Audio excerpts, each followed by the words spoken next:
내 삶의 주인이 하나님이심을 인정하며 말씀 앞에 나오신 성도님들 주님의 이름으로 환영합니다. 말씀 앞에 겸손히 엎드릴 때에 하나님께서 오늘도 우리에게 꼭 필요한 은혜를 주실 줄 믿습니다. 오늘 우리에게 주시는 하나님 말씀은 구약성경 사무엘하 21장 1절에서 14절까지의 말씀입니다. 다윗 시대에 새해 동안이나 흉년이 들었다. 다윗이 주님 앞에 나아가서 그 곡절을 물으니 주님께서 대답하셨다. 사울과 그의 집안이 기브온 사람을 죽여 살인죄를 지은 탓이다. 다윗은 기브온 사람을 불러다가 물어보았다. 기브온 사람은 본래 이스라엘 백성의 자손이 아니라 아모리 사람 가운데서 살아남은 사람들이며 이미 이스라엘 백성이 그들을 살려주겠다고 맹세하였는데도 사울은 이스라엘과 유다 백성을 편파적으로 사랑한 나머지 할 수 있는 대로 그들을 다 죽이려고 하였다. 다윗이 기브온 사람에게 물었다. 내가 당신들에게 어떻게 하면 좋겠소? 내가 무엇으로 보상을 하여야 주님의 소유인 이 백성에게 복을 빌어 주시겠소? 기브온 사람들이 그에게 말하였다. 사울이나 그의 집안과 우리 사이의 갈등은 은이나 금으로 해결할 문제가 아닙니다. 우리는 이스라엘 사람을 죽일 생각은 없습니다. 다윗이 그들에게 물었다. 그러면 당신들의 요구가 무엇이요? 내가 들어주겠소. 그들이 왕에게 말하였다. 사울은 우리를 학살한 사람입니다. 그는 이스라엘의 영토 안에서는 우리가 어느 곳에서도 살아남지 못하도록 우리를 몰살시키려고 계획한 사람입니다. 그의 자손 가운데서 남자 7명을 우리에게 넘겨주시기를 바랍니다.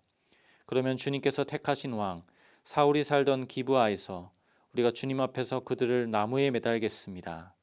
왕이 약속하였다. 내가 그들을 넘겨주겠소.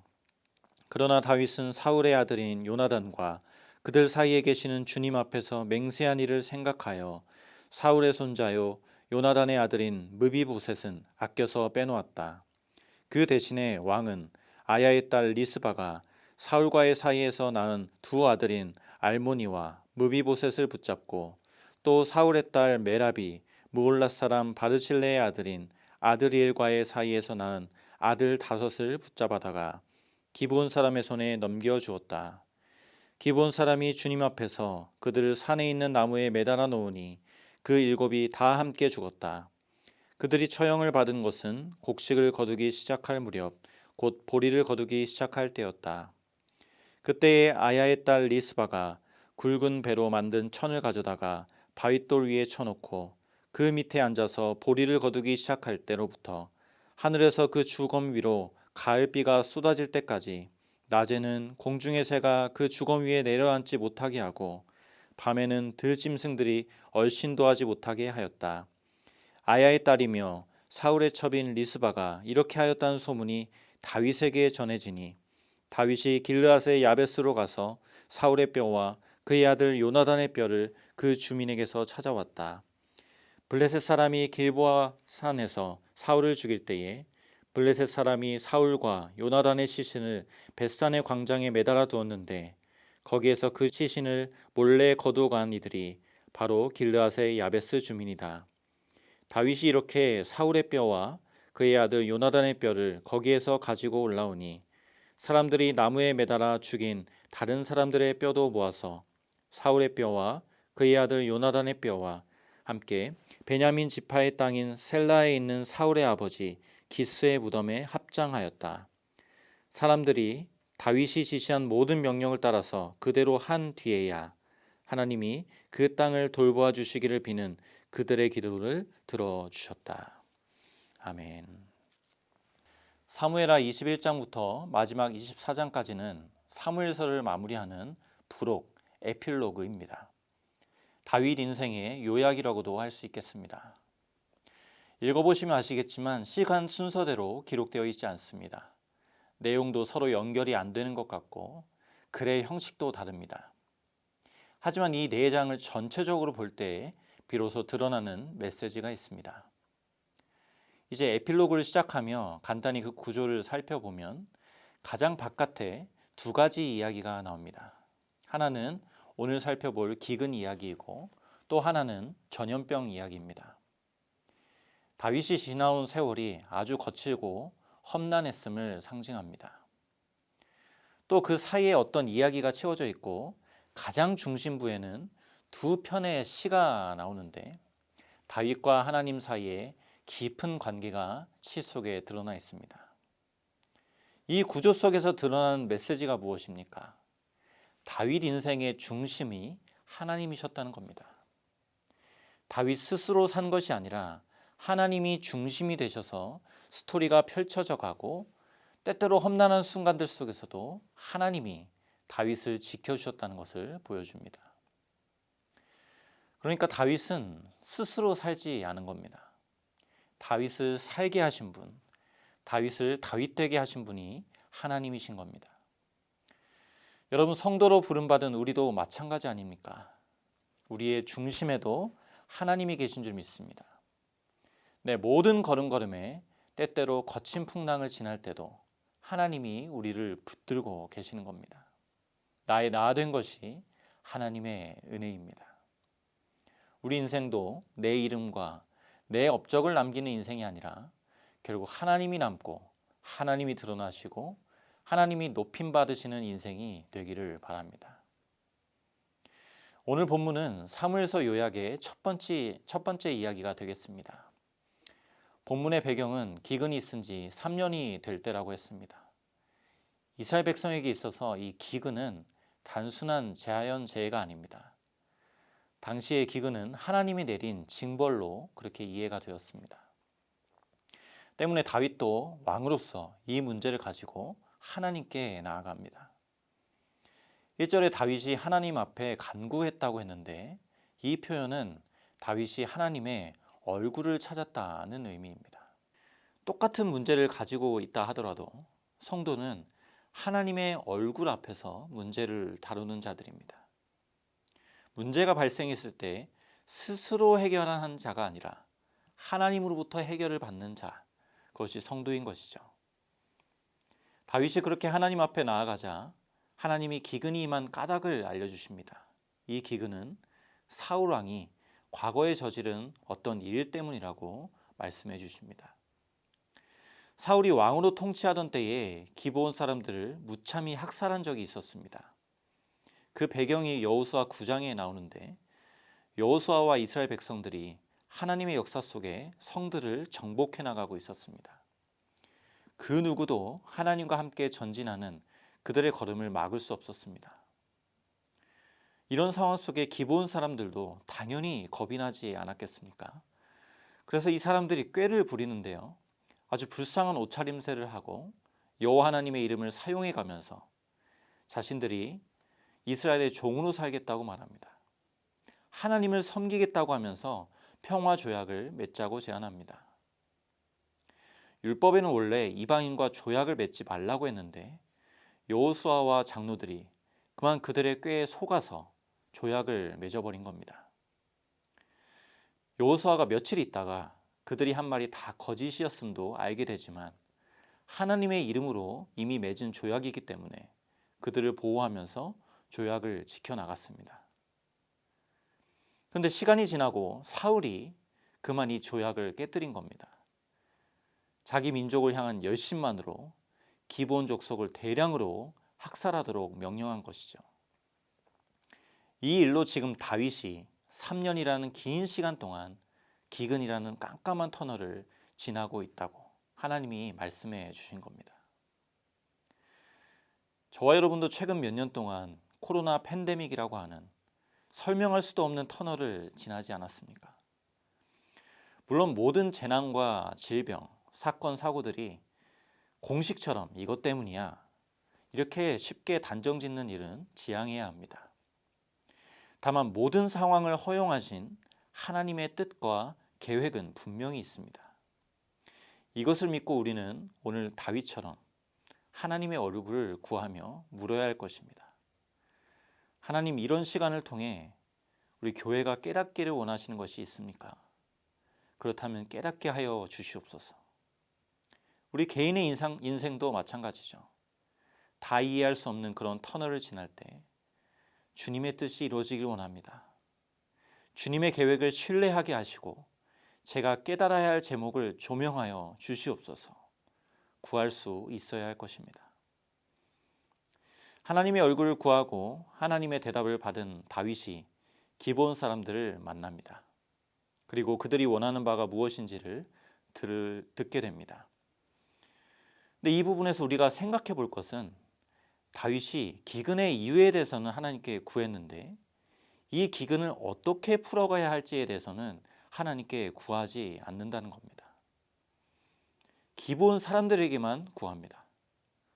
다윗이 물었죠. 내가 당신들에게 어떻게 하면 좋겠습니까?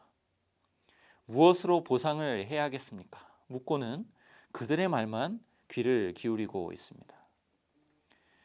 기브온 사람들이 다윗에게 요구하는 것이 무엇입니까? 자신들의 원수 사울의 7 아들을 넘겨주어 제물로 삼게 해달라는 겁니다. 죽임에는 죽임으로 똑같이 복수하게 해달라는 겁니다. 다윗은 그들의 요구를 들어줍니다. 기브온 사람의 손에 7 사람을 넘겨줍니다. 그리고 그 7이 일제히 산 위의 나무에 매달려 희생 제물로 드려집니다. 문제는 상황이 여기서 종료되지 않는다는 것이죠. 우리도 어떤 문제의 실마리를 발견하고 해결될 것을 기대했는데 결국 해결되지 않으면 정말 답답하지 않습니까? 기근도 계속되고 이야기는 계속됩니다. 제물로 드려진 자들 중에 리스바라고 하는 여인의 2 아들이 포함되어 있었습니다. 성경은 이 리스바를 오늘 본문 속에서 부각시켜 줍니다. 여러분 생각해 보십시오. 멀쩡하게 잘 살고 있던 자식을 한순간에 잃었습니다. 왕의 명령인데 어떻게 평범한 여인이 그 일에 저항할 수 있었겠습니까? 자식을 잃은 어미로서 그 마음을 무엇으로 표현할 수 있을까요? 이 여인이 갑자기 들이닥친 그저 수용할 수밖에 없는 이런 현실과 슬픔을 부여잡고 무슨 일을 했냐면 굵은 배를 펴고 앉아서 낮에는 새가 시체 위에 앉지 못하게 밤에는 들짐승들이 범하지 못하게 아들들의 주검 곁을 지킵니다. 무려 6개월 동안을 이 일을 감당합니다. 이 여인의 행동이 다윗에게 전달되고 다윗이 이 일을 통하여 어떤 마음을 갖게 되는데요. 12절의 말씀입니다. 다윗이 길르앗의 야베스로 가서 사울의 뼈와 그의 아들 요나단의 뼈를 그 주민에게서 찾아왔다. 그리고 14절에 사울과 그의 아들 요나단의 뼈와 함께 베냐민 땅 셀라에서 그의 아버지 기스의 묘에 장사하되 모두 왕의 명령을 따라 행하니라. 그 후에야 하나님이 그 땅을 위한 기도를 들으시니라. 사울의 뼈와 요나단의 뼈를 장사하는 일로 이야기가 전개되고 마무리되고 있습니다. 여러분 다윗은 다윗 개인의 인생만 사는 존재가 아닙니다. 다윗은 하나님의 구원의 역사 속에서 다음의 과정, 통합 왕국을 준비해야 했습니다. 사울과 요나단의 이 유해를 건드리는 일은 이스라엘 백성 안에서도 아주 민감한 문제입니다. 왕으로서 정치적으로 손을 빼고 있는 것이 나아 보이는 그런 일이었습니다. 하지만 하나님의 마음은 달랐던 것이죠. 수많은 이해관계를 떠나서 생명을 존중하고 자비를 베풀어서 하나님의 나라를 세워가는 그 일이 중요하다는 것을 이 리스바라는 여인을 통해 다윗에게 말씀하신 겁니다. 다윗은 그저 자신들의 원수를 갚게 해달라는 기브온의 요구를 들어주었습니다. 희생 제물을 드림으로써 자기가 당면한 어려움과 문제를 간단히 쉽게 해결하려고 했습니다. 하지만 문제는 지속되었고 그 문제 속에서 하나님은 여인을 보내셔서 다윗의 마음을 흔드셨죠. 그리고 하나님이 부어주신 마음을 따라 행동하게 하셨습니다. 여러분 우리 삶의 어떤 계속되는 문제 속에서 우리는 문제에만 함몰되어서는 안 됩니다. 문제를 해결하고 싶은 마음이 너무 크지만 그럼에도 우리는 풍랑이 아니라 풍랑을 잠잠케 하실 주님을 바라볼 수 있어야 합니다. 마귀는 계속 문제에 카메라 렌즈를 들이밀며 그 문제만 바라보도록 이끕니다. 하지만 우리는 모든 상황 속에서 금방 스쳐 지나갈 수 있는 작은 순간 속에서도 성령께서 어떻게 역사하시고 우리를 어떻게 인도하실지 그런 것을 주목하며 하나님께 집중하면서 나아가야 합니다. 깨어서 주님의 뜻을 주목하며 주님의 다루심을 내가 받을 수 있도록 우리 자신을 내어드려야 합니다. 여러분, 하나님이 원하셨던 것은 재물이 아니었습니다. 자비였습니다. 성경 전체를 관통하는 하나님의 성품은 헤세드입니다. 자비와 은혜와 사랑, 긍휼. 하나님의 나라, 또 이 땅의 교회는 이런 하나님의 마음들로 드러나야 합니다. 예수님께서 우리를 대속하기 위해 지신 십자가는 그 하나님의 공의를 만족시키신 것이기도 하지만 결국 하나님의 사랑을 드러낸 그런 장소였습니다. 여러분, 우리 인생을 요약할 때도 하나님의 흔적이 가득하기를 소원합니다. 하나님의 마음이 드러나기를 원합니다. 오늘 하루를 감당할 우리의 마음에도 하나님의 은총이 깃들기를 원합니다. 인생의 기근과 그런 같은 때를 지나는 분이 계실지라도 주님께 소망을 두면서 주님으로부터 은혜를 입는 귀한 응답이 있으시기를 간절히 바랍니다. 기도하겠습니다. 하나님 아버지, 감사합니다. 우리의 중심이 하나님이심을 고백합니다. 나의 나된 것도 하나님의 은혜임을 고백합니다. 하나님이 아버지, 우리가 때때로 기근의 때와 같은 어려운 그런 시기를 지날 때라 할지라도 우리를 감동하시며 우리를 하나님의 마음으로 채우시며 하나님 나라의 귀한 일꾼들로 세우시는 그 하나님을 주목하기를 원합니다. 주님, 우리를 이끌어 주시고 오늘도 우리가 감당할 모든 하루 속에서도 하나님의 선하심으로 우리를 이끄시고 우리와 함께하여 주시옵소서. 예수 그리스도의 이름으로 기도드립니다. 아멘.